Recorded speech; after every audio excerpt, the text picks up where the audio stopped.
Hello, everybody.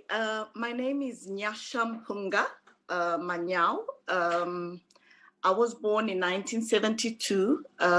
My father was one of Zimbabwe's earliest guerrillas.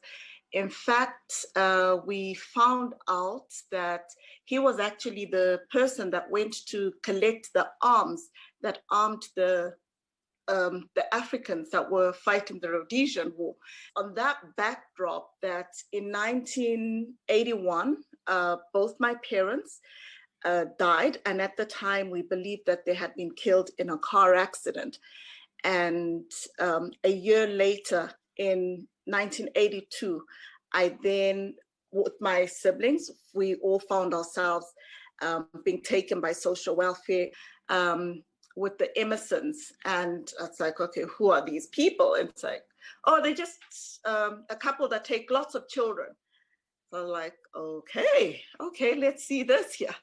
And it was weird because, they talked about the whole thing of, Christ forgiving us our sins and us learning to forgive one another so that we can be reconciled with Christ. And, at the time it was just like, oh, okay, why does this sound too good to be true? It's like, it doesn't really make sense. Fast forward much later on, at this point, I'm an adult. I have a child. My siblings are all abroad now, and this man comes to my workplace, and he had a manila envelope, brown manila envelope, and pictures in it. He starts asking me about my family, and he seemed to know an awful lot about me. And he says, well, my parents were assassinated. I basically sat there and listened to this man, and he showed me pictures. And of course it was, nerve-wracking, because it's like, okay, I recognize these people and I can see that that's our car. But, they obviously didn't die in a car accident. They were murdered. And it was a whole new grieving process for me, and also trying to figure out, okay, so where does this all fit in with Christ dying on the cross for me, Jesus dying for my sins, forgiveness? Should I be angry? Should I be hating this person? What should I be doing at this point? And so I struggled with it. And yet, in my heart of hearts, I knew I had to forgive, because that's what we were taught. This was always, every holiday you went to the Emmersons, it was about the importance of forgiveness, the importance of understanding salvation. And now as an adult was able to sit and think, okay, the Emmersons were not that old when they were taking us out for the holidays. And yet they were old enough to have understood what had happened, and understood that my dad would have been fighting on the opposite side from Mr. Emmerson. And, but I grew up in their home, and I called them mom and dad. And so, it was all those dynamics that were at play. And, also just understanding Christ coming to earth before we even were reconciled to him, choosing to die for us. And it was understanding that led me to choose to forgive this man. And the next time I decided to go and visit him, because I knew where he lived, was in 2010. And that was on Father's Day. I just felt, I was sitting in church. It was a Sunday morning. And I just sat there and just felt like I needed to go and see this man. I literally felt like somebody said to me, just go and see him. This is just what he needs. And after church, we went into the local grocery store to pick up a few things so that my son could go for this barbecue. And whilst we were shopping, he said to me, Mom, you seem so distracted. What's going on? And I said, you know what, my son, I just feel like I need to go and visit that man.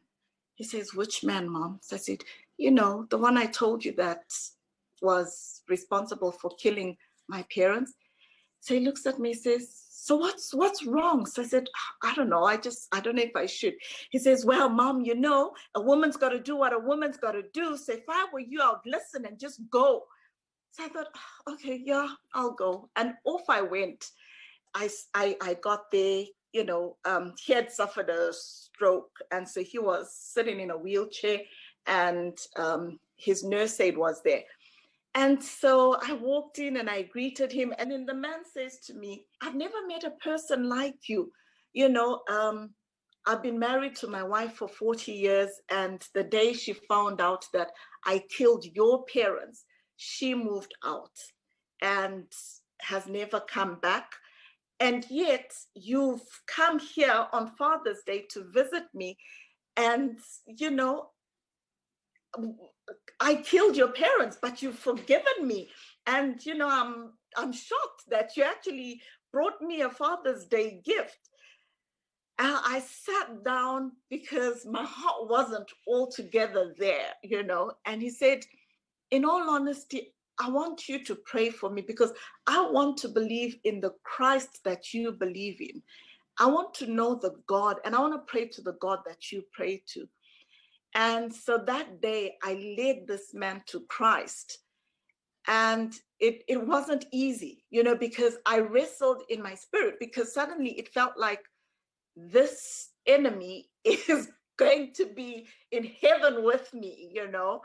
And I guess that was the pride in me that would want me to see the enemy as the enemy and keep them as the enemy. And yet Christ has called us to the mission of reconciliation, reconciling man to God. That's the mission he's called us to.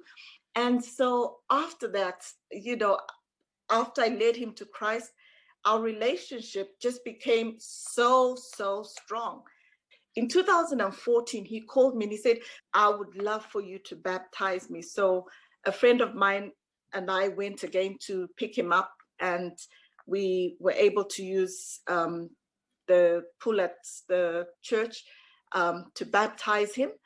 And when we took him back to his home, he said to me, you know, all these years, I've never actually said I'm sorry. I've never asked for forgiveness. And yet you've chosen to forgive me. You know, today I want to say I am sorry for having taken your parents away, taken their lives away from you. And yeah, and a few days after that, he died and has gone to be with the Lord.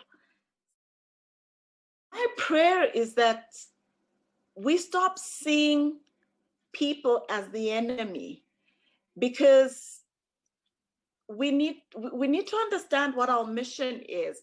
You know, God has called us to the ministry of reconciliation, reconciling man to himself, reconciling man to God. And if we see them as enemies, you know, we were enemies as well when Christ came to die for us. You know, he didn't wait for us to get our act together.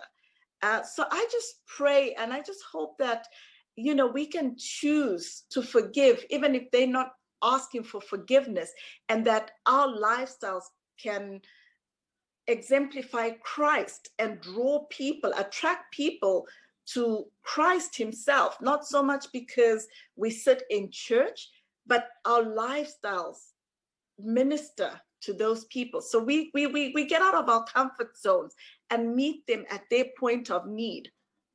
That would be my prayer and my desire.